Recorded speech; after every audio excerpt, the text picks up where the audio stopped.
Alright, তো আজকে আমার কাছে বেশ কিছু গুরুত্বপূর্ণ আপডেট রয়েছে, তো ভিডিওটি স্কিপ না করে সম্পূর্ণ দেখতে থাকো। তো সবার প্রথমেই কথা বলবো শফিকের ব্যাপারে, যে কিনা পল্লিগ্রাম টিভির একজন বিখ্যাত শিশু শিল্পী। তাকে নাকি পল্লিগ্রাম টিভি থেকে বের করে দেওয়া হয়েছে, আর বের করে দেওয়ার কারণ হিসাবে বলেছে যে কিছুদিন আগে শফিকের একটি কিসিং ভিডিও ভাইরাল হয়েছিল, যার জন্যই নাকি শফিককে পল্লিগ্রাম টিভি থেকে বের করে দেওয়া হয়েছে। তবে রিসেন্টলি শফিক এই সব প্রশ্নের উত্তর দেয় তার একটি ভিডিওর মাধ্যমে, এবং সেই ভিডিওতে সে বলে তাকে পল্লিগ্রাম টিভি থেকে বের করে দেওয়া হয়নি, সে নিজেই নাকি বেরিয়ে এসেছে। আর যে কিসিংয়ের ভিডিওর কথা বলছে সেটা নাকি তার বেরিয়ে যাওয়ার অনেক পরেই নাকি এটা ভাইরাল হয়েছে। তবে দেখা গেছে সে যে এই ভিডিওটি আপলোড করেছে সেই ভিডিওটি কপিরাইট ক্লেমের মাধ্যমে রিমুভ করে দিয়েছে, আর যে রিমুভ করেছে তোমরা এখানে দেখতে পাচ্ছ মনোজিৎ ক্রিয়েশন রিমুভ করে দিয়েছে। ইভেন শফিক একটি নিজস্ব ইউটিউব চ্যানেল খুলেছে, এবং সেই চ্যানেলে সে যখনই ভিডিও আপলোড দেয় সেই ভিডিওগুলোতে কেউ একজন ফলস কপিরাইট স্ট্রাইক মেরে রিমুভ করে দেয় নাকি। তার ভিডিওর পার্ট আমি এখানে দেখাচ্ছি না, কারণ আমিও চাই না আমার চ্যানেল স্ট্রাইক করুক। তবে নিচে ডিসক্রিপশন লিঙ্কে তোমার লিঙ্ক থাকবে, সেখান থেকে গিয়ে তোমরা দেখে আসতে পারো। নেক্সট কথা বলবো রাখি আর সাগরের ব্যাপারে, যারা রিসেন্টলি গেছিলো আড্ডাখানাতে, এবং সেখানে যাওয়ার পর তাদেরকে জিজ্ঞাসা করা হয় তাদের মান্থলি ইনকাম কত। ইভেন তারা যেহেতু রিসেন্টলি বিয়ে করেছে, তো বিয়ের ব্লগ করে তারা ঠিক কত টাকা ইনকাম করেছে, এর উত্তরে তারা যেটা বলে সেটা শুনে মোটামুটি আমি অবাক হয়ে গেছি। সেই পার্টিকুলার পার্টটা আমি তোমাদেরকে দেখিয়ে দিচ্ছি, পুরোটা দেখতে চাইলে নিচে ডিসক্রিপশন লিঙ্ক থাকবে, তোমরা গিয়ে দেখে আসতে পারো। প্রথম প্রশ্ন নীলাঞ্জনার তরফ থেকে, আচ্ছা সোশ্যাল মিডিয়া থেকে তোমাদের টোটাল কত টাকা ইনকাম হয় মান্থলি অ্যাভারেজ? আচ্ছা তুমি মোটামুটি আইডিয়া বলো, 3 লাখ, 4 লাখ, 5 লাখ, 6 লাখ? আরে কি বলছো?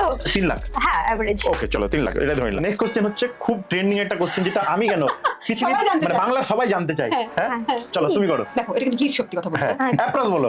বিয়ের টাইমে বিয়ের ভিডিও দিয়ে টোটাল অ্যাপ্রক্স কত টাকা কামিয়েছো? অ্যাপ্রক্স এটা আমি সত্যি জানতে চাই। তাহলে ওইদিকে আমরা প্ল্যান করবো যে আমি কটা ভিডিও করবো। একজন ভিডিও বানিয়েছিল কাউন্ট করে করে কত টাকা কি ব্যাপার স্যাপার। তো সে যে ভিডিওটা বানিয়েছে সেটা আই থিংক ঠিক বানিয়েছে। এবার সে যে অ্যামাউন্টটা বলেছে তার থেকে বেশি হতে পারে কম হতে পারে, কিন্তু সে কত বলেছিল? সে 25 বলেছিল মেবি। ও মাই গড, আমি তো 4 বার বিয়ে করতে রাজি আছি। আমারই গরম লেগে কিন্তু আমার 25 ডবলও হতে পারে।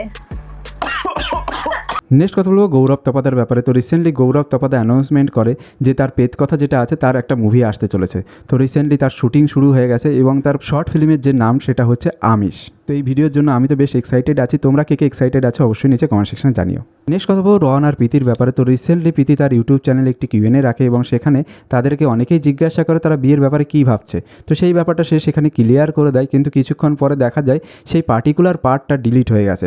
আর এই ব্যাপারে সে তার কমেন্ট সেকশনে একটি কমেন্ট করে, সেখানে সে লেখে আমার ভিডিওর একটি পার্ট ডিলিট হয়ে গেছে, সেখানে আমি আমাদের বিয়ের ব্যাপারটা ক্লিয়ার করেছিলাম। আসলে আমরা এখন ঝামেলার মধ্যে দিয়ে যাচ্ছি, তাই আমাদের আরও কিছুদিন সময় দরকার। আর রন এখন মানসিক দিক দিয়ে প্রস্তুত নয়। আমরা আমাদের বিয়েটা নিয়ে অনেক স্বপ্ন দেখেছিলাম আর চিন্তাভাবনা রেখেছি, আর একটু দুজনে সংসার গুছিয়ে নিয়ে তারপরে নিজেদের সামর্থ্য অনুযায়ী বিয়েটা সেরে ফেলবো। ধন্যবাদ। নেক্সট কথা বলবো রাহুল দেখে নিয়ে। তো রিসেন্টলি রাহুল দে তার ইনস্টাগ্রাম স্টোরিতে একটি স্টোরি পোস্ট করে, এবং সেখানে দেখা যায় রাহুলকে দেওয়ানি নামে একটি ফ্যান পেজের সে একটি পোস্ট শেয়ার করেছে, এবং তারা সেখানে রাহুলদের পুরনো ভিডিওর একটি স্ক্রিনশট নিয়ে তার ক্যাপশনে লিখেছে miss those type of blogs. আর এটি রাহুলদের শেয়ার করে তার নিচে ক্যাপশনে লিখেছে আমিও মিস করি এই ইয়ার এন্ডিংয়ের মধ্যে I will give you bunch of this kind of blogs promise.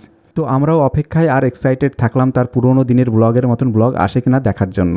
Next কথা বলবো দেবচন্দ্রিমার ব্যাপারে। তো দেবচন্দ্রিমার চ্যানেলে অলরেডি অনেক আগেই 1 লাখ সাবস্ক্রাইবার কমপ্লিট হয়ে গেছে।